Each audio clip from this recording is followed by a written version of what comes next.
Well, are you doing all you can to protect yourself when you're going to a store? And why is it that you can't try clothing on in store dressing rooms? WBZ's Dr. Mallika Marshall is answering some of your coronavirus questions.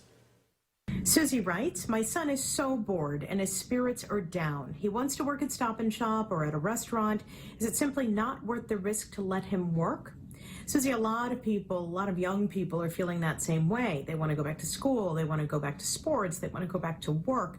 And unfortunately, you kind of have to weigh the risks and benefits in each situation. Is he at high risk, or does he live with someone who's at high risk? If so, maybe not such a great idea. Are you worried about your son's mental health if he does not go back to work? If so, then maybe he should be trying to find a job. Unfortunately, there isn't a one-size-fits-all answer to many of these dilemmas that families are dealing with right now. We have another question from John, who asks, I'm over 65 and have some health issues. When I go to a food store, I always have a mask on and everyone is wearing masks. When I get to my car, I use hand sanitizer. Am I safe, or do I need to do something else? John, you probably also want to try to keep a safe distance away from other shoppers, but otherwise, it sounds like you're doing what you need to do to try to keep yourself safe if you need to go to a store. The other thing you might want to consider is having groceries delivered directly to your home. Michael writes, why are store dressing rooms closed? What is the risk? Michael, when you're in a dressing room, you're in an enclosed space. There might be customers right next door to you who are also changing clothes. People might be taking their masks off as they slip clothes on and off.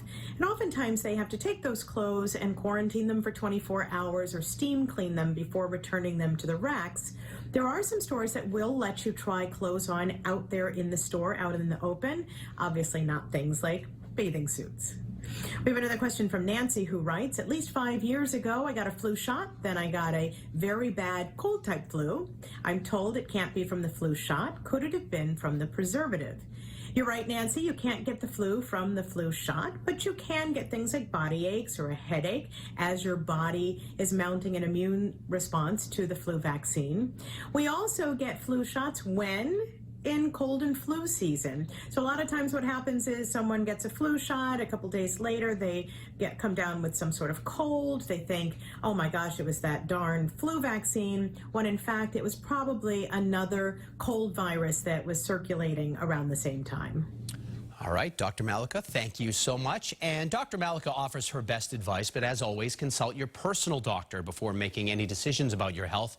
If you have a question for Dr. Mallika, there are 3 ways to reach her. Her email is drmallika@cbs.com.